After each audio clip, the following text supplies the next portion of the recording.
C'était un dimanche d'été tranquille à Soham, une paisible ville de l'arrière-pays anglais, lorsque deux meilleurs amis de 10 ans sont devenus les protagonistes de ce qui allait être l'une des histoires les plus tragiques du pays. Holly Wells et Jessica Chapman profitaient de leurs vacances d'été lors d'un barbecue chez la famille Wells. Jessica était arrivée le matin, apportant un cadeau spécial pour Holly, un collier avec la lettre H qu'elle avait acheté pendant ses vacances en Espagne. Dans l'après-midi, dans un geste typique des meilleurs amis, les filles ont décidé de porter des t-shirts identiques de Manchester United. La mère de Holly, enchantée par la scène, a immortalisé le moment avec une photographie à 5h04 de l'après-midi, une image qui deviendrait plus tard douloureusement significative. Vers 6h10 du soir, les filles sont sorties pour acheter des bonbons. Lorsque la mère de Holly est allée les chercher pour dire au revoir aux invités à 8h10 du soir, elle ne les a pas trouvés. Au début, il n'y avait pas de grande inquiétude, il était courant que les enfants jouent dans les rues de Soham pendant l'été. Cependant, lorsque l'horloge a sonné 8h30 du soir, l'heure limite fixée pour le retour de Holly à la maison, et qu'il n'y avait aucun signe des filles, l'inquiétude s'est emparée des parents. Les tentatives d'appel sur le téléphone portable de Jessica ont été vaines, l'appareil était éteint. La recherche initiale dans les environs n'a donné aucun résultat, et à 9h45 du soir, la police a été appelée. Ce que personne ne savait à ce moment-là, c'est que cette innocente sortie pour acheter des bonbons serait la dernière fois que les deux amies seraient vues vivantes. Regardez jusqu'à la fin pour comprendre chaque détail de cette histoire, et si vous n'êtes pas encore abonné, n'oubliez pas de vous abonner pour ne manquer aucune vidéo sur les crimes réels. Ce qui a commencé comme une nuit d'appréhension à Soham s'est rapidement transformé en l'une des plus grandes opérations de recherche jamais réalisées dans l'histoire de la Grande-Bretagne. La ville, connue pour sa tranquillité et considérée comme un endroit sûr pour les enfants, s'est soudainement retrouvée à l'épicentre d'une mobilisation sans précédent. Dans les premières heures après l'alerte, plus de 400 policiers ont été affectés à temps plein sur l'affaire. L'ampleur de l'opération était d'autant plus impressionnante que Soham était sous la juridiction de l'une des plus petites forces de police du pays. Les agents menaient des recherches méticuleuses, examinant chaque rue, maison et terrain de la région, suivant un protocole d'enquête rigoureux. La police a établi son centre de commandement à l'école primaire Saint-Andrews, où Holly et Jessica étudiaient, une décision qui s'avérerait plus tard problématique. Des équipes spécialisées ont été amenées de différentes régions du pays, y compris l'inspecteur détective en chef Martin Underhill, qui avait travaillé sur l'affaire de l'enlèvement de Sarah Payne et était connu pour son expertise dans les enquêtes impliquant des enfants disparus. La communauté de Soham, profondément touchée par la disparition des deux filles aimées de tous, a répondu par une démonstration extraordinaire de solidarité. Des centaines de volontaires se sont joints aux efforts officiels, beaucoup sacrifiant leur travail et leurs engagements personnels pour participer aux recherches. Les résidents fouillaient inlassablement chaque recoin de la ville, des zones résidentielles aux champs ouverts et aux régions plus reculées. Les familles Wells et Chapman ont reçu un soutien massif de la communauté. Les voisins se relayaient pour fournir des repas, un soutien émotionnel et toute l'aide nécessaire pendant que les parents vivaient l'angoisse de l'attente de nouvelles. Les médias nationaux et internationaux ont rapidement convergé vers Soham, transformant l'affaire en une priorité éditoriale. Des journalistes de divers médias ont établi leur camp dans la ville, transmettant des mises à jour constantes sur les recherches. Les visages souriants de Holly et Jessica, portant leur t-shirt de Manchester United, sont devenus des images iconiques qui ont touché le cœur de millions de personnes. L'affaire a gagné encore plus de visibilité lorsque des célébrités se sont impliquées dans les appels publics. Le joueur David Beckham, alors au sommet de sa carrière à Manchester United, a fait un appel émouvant demandant des informations sur la localisation des filles. Sa participation a aidé à maintenir l'affaire sous les projecteurs et à encourager plus de personnes à s'impliquer dans les recherches. Une avancée significative s'est produite lorsque les autorités ont obtenu l'accès aux images des caméras de sécurité de la région. Les enregistrements montraient Holly et Jessica marchant près du centre sportif local, portant les désormais célèbres t-shirts de Manchester United. Ce seraient les dernières images des filles vivantes, capturées environ 45 secondes avant leur disparition. 9 témoins différents ont rapporté avoir vu les filles dans cette zone, y compris Ian Huntley, le gardien de l'école, qui deviendrait plus tard une figure centrale dans l'affaire. Il a affirmé avoir brièvement parlé avec les filles, qui auraient demandé des nouvelles de sa petite amie, Maxine Carr, assistante d'éducation à l'école. L'ampleur de l'opération s'est encore accrue avec l'implication de la Royal Air Force, RAF. Des hélicoptères équipés de caméras thermiques survolaient la région, cherchant tout signe des filles. La technologie de pointe a été combinée avec des méthodes de recherche traditionnelles, incluant des équipes avec des chiens pisteurs et des plongeurs examinant les plans d'eau locaux. Une récompense substantielle a été offerte pour des informations menant à la localisation des filles, atteignant 1 million de livres sterling, un montant sans précédent pour l'époque. La somme reflétait la détermination des autorités à résoudre l'affaire et l'émotion publique profonde que la disparition avait causée. Le quartier général de l'enquête, établi à l'école Saint-Andrews, s'est transformé en un centre de traitement d'informations 24 heures sur 24. Les équipes travaillaient par roulement, analysant plus de 15 000 appels du public et traitant des centaines de pistes possibles. La police a effectué des vérifications minutieuses auprès des délinquants sexuels enregistrés dans la région et a enquêté sur les liens possibles avec des cas similaires dans d'autres régions. Cependant, ce choix d'emplacement pour le centre des opérations, l'école même où les filles étudiaient, s'avérerait plus tard une décision tactique discutable.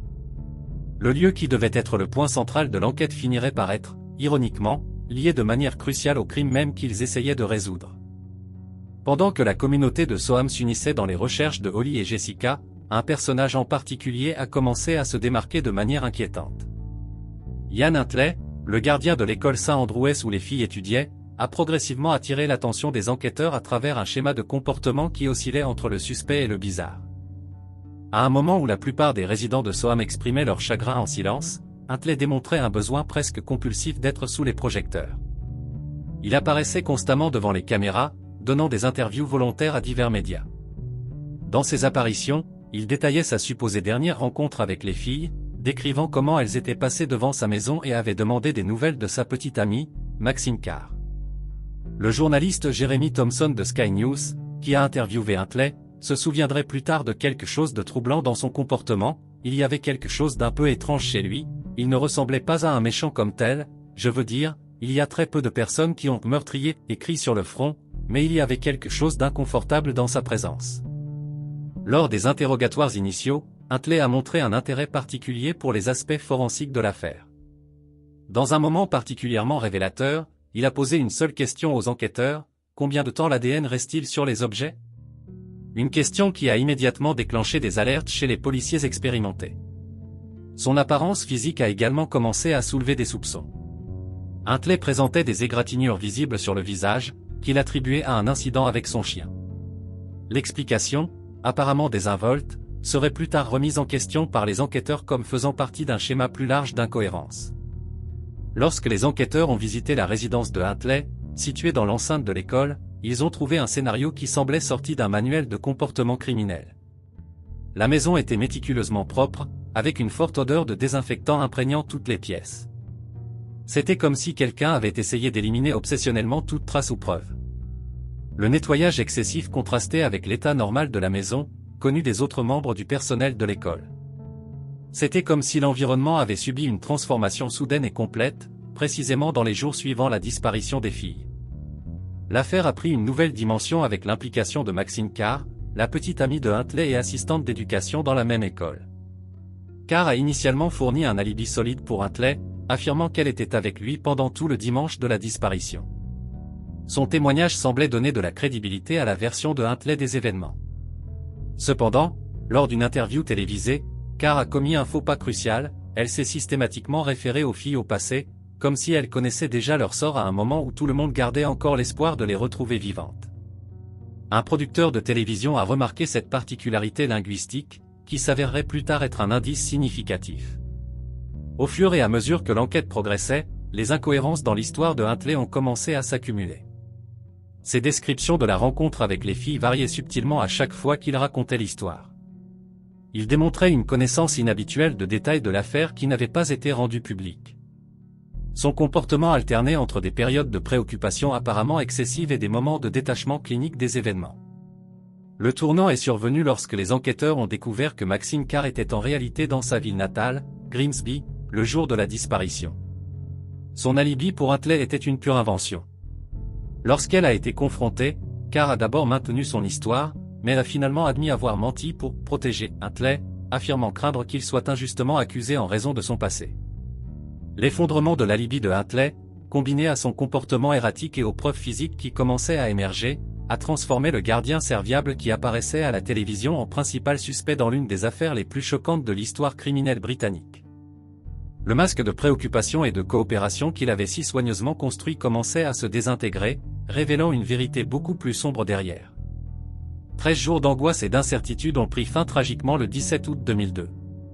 Ce qui a commencé par un appel de Keith Prier, un homme de 48 ans qui promenait son chien, a culminé avec la découverte que toute l'Angleterre craignait mais espérait ne pas voir se produire. Quelques jours auparavant, Prier avait remarqué une odeur particulière et troublante dans une zone reculée, à environ 16 km de Soham. Ce samedi d'août, il a décidé d'enquêter sur l'origine de l'odeur avec 2 amis. En marchant à travers une zone de forêt dense, à environ 550 mètres de la route principale, ils sont tombés sur une scène qu'ils n'oublieraient jamais, les corps de 2 filles, disposées côte à côte dans un fossé d'irrigation d'environ 1,5 m de profondeur. Les températures élevées de l'été anglais et une tentative apparente de carbonisation des corps avaient considérablement accéléré le processus de décomposition. Les pathologistes médico-légaux ont fait face à un défi contre la montre pour préserver les preuves cruciales. Malgré les conditions défavorables, ils ont réussi à récupérer des effets personnels qui ont confirmé l'identité des victimes, y compris le collier avec la lettre H que Jessica avait donné à Holly ce dimanche matin fatidique. Pendant que la nation digérait le choc de la découverte, l'enquête entrait dans sa phase la plus intense. Une série de preuves a commencé à former un réseau incriminant autour de Ian Huntley. Lors d'une nouvelle fouille minutieuse de l'école Saint-Andrews, les enquêteurs ont fait une découverte troublante dans l'entrepôt, dans un baril, cachés dans des sacs poubelles, se trouvaient les restes carbonisés de 2 t-shirts de Manchester United, les mêmes que Holly et Jessica portaient le jour de leur disparition. La tentative de destruction des preuves avait été méticuleuse, mais pas complète. L'analyse en laboratoire a révélé une série de liens irréfutables. Des fibres microscopiques trouvées sur les t-shirts des filles présentaient une correspondance exacte avec les fibres du manteau et des bottes de Huntley. Des échantillons d'ADN extraits des sacs poubelles contenant les vêtements brûlés correspondaient au profil génétique de Huntley. L'analyse chimique des débris trouvés dans le coffre de la voiture de Huntley montrait une composition identique au sol de l'endroit où les corps ont été trouvés. Un détail apparemment insignifiant a fourni une autre pièce cruciale du puzzle. Huntley avait changé les 4 pneus de sa voiture peu après la disparition des filles. Les employés du garage ont rapporté qu'il avait offert un pot de vin pour qu'ils enregistrent une plaque d'immatriculation différente dans le carnet d'entretien. Les pneus d'origine, parfaitement utilisables, avaient été remplacés sans nécessité apparente, une tentative désespérée d'éliminer les preuves du trajet jusqu'au lieu d'abandon des corps. L'expertise technique a été fondamentale pour transformer les soupçons en preuves concrètes. L'analyse post-mortem, bien que gênée par l'état des corps, a réussi à établir qu'au moins une des filles avait subi des violences sexuelles, bien qu'il n'ait pas été possible de déterminer si c'était avant ou après la mort. La cause probable du décès a été identifiée comme étant l'asphyxie. La découverte des corps a transformé l'atmosphère à Soham. L'espoir qui avait motivé des centaines de volontaires dans les recherches a cédé la place à un profond sentiment de deuil collectif. La ville, qui avait déjà perdu son innocence avec la disparition, faisait maintenant face à la dure réalité que le mal était venu de l'intérieur de sa propre communauté. Avec l'accumulation des preuves médico-légales, la police avait maintenant un dossier solide contre Huntley. Le Gardien, qui semaines auparavant apparaissait volontairement sur les caméras de télévision offrant des informations sur les filles, se trouvait maintenant au centre d'un réseau de preuves scientifiques qu'il ne pouvait pas expliquer. La découverte des corps et les preuves subséquentes n'ont pas seulement fourni les preuves nécessaires pour l'accusation, mais ont également exposé l'étendue de la planification et de la tentative de dissimulation du crime. Ce qui est apparu n'était pas un acte impulsif, mais un crime méticuleusement exécuté et une tentative calculée d'échapper à la justice. Au fur et à mesure que l'enquête sur la disparition de Holly et Jessica progressait, un schéma troublant a commencé à émerger. Derrière la façade du Gardien serviable de Soham, Ian Huntley cachait un sombre historique de violence et de comportements prédateurs qui s'étendait sur des années, révélant une personnalité beaucoup plus complexe et dangereuse qu'il n'y paraissait. Les enquêtes ont révélé 9 accusations antérieures de comportements inappropriés avec des mineurs. Le schéma était constant, Huntley montrait un intérêt particulier pour les filles entre 10 et 15 ans, les approchant à travers des amitiés et de la manipulation. Aucune de ces accusations n'a abouti à une condamnation, lui permettant de poursuivre son comportement prédateur sans entrave légale. Ses relations personnelles étaient invariablement marquées par la violence. En 1994, Huntley a rencontré Claire, qu'il a épousée après quelques semaines de fréquentation. Le mariage s'est rapidement transformé en cauchemar, Claire rapportant qu'elle vivait dans la peur constante pour sa vie en raison du comportement agressif de son mari. Même après la séparation, Huntley a refusé de signer les papiers du divorce, maintenant un contrôle obsessionnel sur son ex-femme. Encore légalement marié à Claire, Huntley a entamé une relation avec une adolescente de 15 ans nommée Emma, l'emmenant vivre dans la maison de sa mère. Lorsque les services sociaux ont enquêté sur la situation, Huntley a demandé à Emma de mentir, disant qu'elle n'était qu'hébergée temporairement. Emma est tombée enceinte, mais a perdu le bébé après une période d'intense abus psychologique. Elle a réussi à s'échapper, mais porterait les cicatrices émotionnelles pour toujours. Le schéma s'est poursuivi avec Kate, qui est également tombée enceinte de Huntley. Contrairement à Emma, Kate a réussi à s'enfuir avant de perdre le bébé et à élever sa fille Samantha seule, loin des griffes de son agresseur. Sa propension à la violence se manifestait même contre les membres de sa propre famille. Son frère cadet, Wayne, a été l'une de ses premières victimes. Dans un incident particulièrement troublant, Wayne a passé son 8e anniversaire à l'hôpital après que Huntley, alors âgé de 9 ans, l'ait attaqué avec une brique jusqu'à ce qu'il perde conscience. Pour échapper aux conséquences de ses actes, Huntley a développé un schéma de changement fréquent de ville, chaque fois que les soupçons commençaient à émerger. Ce comportement nomade était une tactique délibérée pour empêcher son passé de le rattraper. Pour faciliter ses fuites et ses nouveaux départs, il utilisait souvent de faux noms. À Soham, par exemple, il s'est même présenté comme Ian Nixon pendant un certain temps. La dernière relation de Huntley avant les crimes de Soham était avec Maxine Carr. Suivant son schéma habituel, il l'a impliqué dans une relation intense et contrôlante, utilisant des techniques de manipulation comme le « love bombing », la bombardant d'une attention excessive et de cadeaux pour créer une dépendance émotionnelle. Huntley a convaincu Carr de déménager avec lui à Soham, à 200 km de sa ville natale, l'isolant effectivement de son réseau de soutien familial et social. L'affaire a exposé de graves failles dans le système de protection britannique, de l'absence d'une base de données nationale permettant aux forces de police de partager des informations sur les suspects, aux vérifications inadéquates des antécédents pour les personnes travaillant avec des enfants. La tendance de certaines victimes à retirer leur plainte en raison de la peur ou de la manipulation, combinée à l'incapacité des autorités à reconnaître les schémas de comportement prédateurs entre différentes juridictions, a créé un environnement où Huntley pouvait continuer à faire des victimes. Le passé de Huntley était un catalogue de signaux d'alarme ignorés, une série d'occasions manquées pour l'empêcher de faire plus de victimes.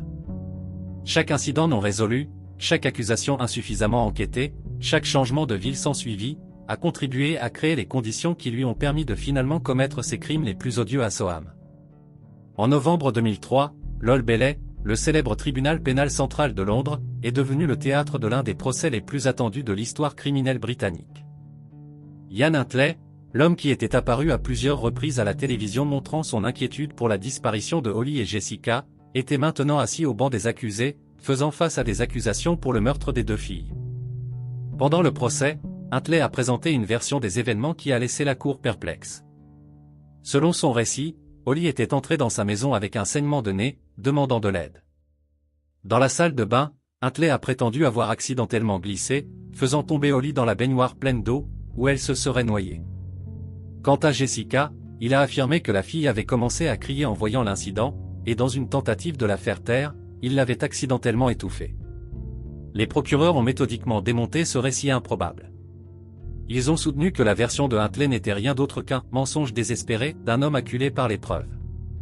L'accusation a suggéré que les événements dans la maison de Huntley avaient une motivation sexuelle et, quand quelque chose a mal tourné, il a décidé que les 2 filles devaient mourir pour garder son secret. Le comportement de Huntley pendant le procès oscillait entre des moments de dissociation apparente et des tentatives calculées de manipuler la cour. Il est même allé jusqu'à prétendre une perte de mémoire due au traumatisme d'avoir accidentellement causé les morts, une affirmation que les experts psychiatriques ont catégoriquement rejetée. Maxine Carr a également fait face à son moment devant la justice. Dans l'un des moments les plus dramatiques du procès, elle a pointé du doigt Huntley et déclaré « Je ne serai pas coupable de ce que cette chose dans cette boîte m'a fait ». Sa défense a soutenu qu'elle avait menti pour protéger Huntley parce qu'elle croyait sincèrement en son innocence, une affirmation que le jury n'a considérée que partiellement. En décembre 2003, après d'intenses délibérations, le jury est parvenu à son verdict. Avec une majorité de 11 contre 1, Ian Huntley a été reconnu coupable de double meurtre au premier degré. Le juge a prononcé une sentence qui reflétait la gravité des crimes, 2 peines de prison à perpétuité. Par une ironie du sort, la loi établissant la prison à perpétuité sans possibilité de libération conditionnelle n'avait été approuvée qu'1 jour après sa condamnation. Ainsi, Huntley a reçu la possibilité de demander une libération conditionnelle après avoir purgé un minimum de 40 ans, en 2042, quand il aura 68 ans. Quant à Maxine Carr, sa sentence a été considérablement plus légère. Condamnée à 3 ans et demi pour entrave à la justice, elle n'a purgé que 6 mois avant d'être libérée. Elle a reçu une nouvelle identité et, selon les rapports, a construit une nouvelle vie loin des projecteurs que l'affaire avait attirés. En prison, Huntley a rapidement découvert que même parmi les criminels, il existe des codes moraux. Il a subi diverses attaques, dont une avec de l'eau bouillante et une tentative de lui trancher la gorge. Sa vie derrière les barreaux est devenue un reflet de l'horreur qu'il avait infligée, isolé, craint et méprisé même par les autres criminels. Les familles de Holly et Jessica ont exprimé leur propre sentence pour Huntley. Elles ont déclaré qu'elles espéraient que leur prochaine rencontre avec lui serait comme la dernière qu'elles avaient eue avec leur fille, dans un cercueil. Pour elles, aucune sentence judiciaire ne pouvait vraiment rendre justice à l'ampleur de leur perte. Et ainsi nous arrivons à la fin de cette histoire tragique qui a changé pour toujours les procédures de sécurité dans les écoles britanniques. Si vous avez aimé ce récit, n'oubliez pas de laisser votre like et de vous abonner à la chaîne, c'est très important pour nous. On se retrouve dans la prochaine vidéo avec une autre affaire qui a marqué l'histoire criminelle. À bientôt!